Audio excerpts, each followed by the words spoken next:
السلام عليكم. لا تنسوا الاعجاب بالفيديو والاشتراك في القناة تشجيعا لنا لنستمر بنشر المزيد ان شاء الله.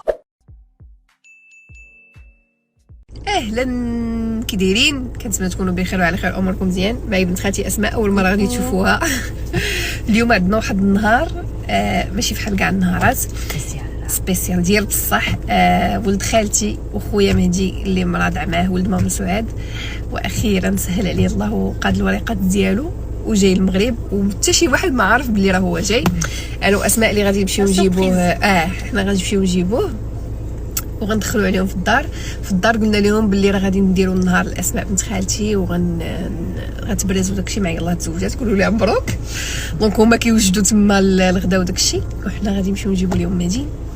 عرفتوا ما يمكنش نتسنى بفارغ الصبر كيفاش غتكون لا رياكسيون ديال ماما سعاد، سورتو ديال حبيبي، حتى ما يمكنش شحال قريب ليه مهدي بزاف وديما كيبكي عليه. ف بقاو معايا نصور لكم كلشي. ودابا جيت هزيت ماجده صاحبتي حتى مهدي جاي هو وراجلها.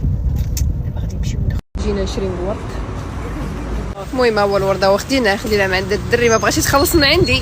شكرا. الا بغيتو تاخذوا الورد اجيو عنده، راه كاين في دار توزاني. ياك دار توزاني، ها هو في الرون بوين ديال دار توزاني حدا ليداك. صافي تهلا فيهم. دابا في لاكار كنتسناو.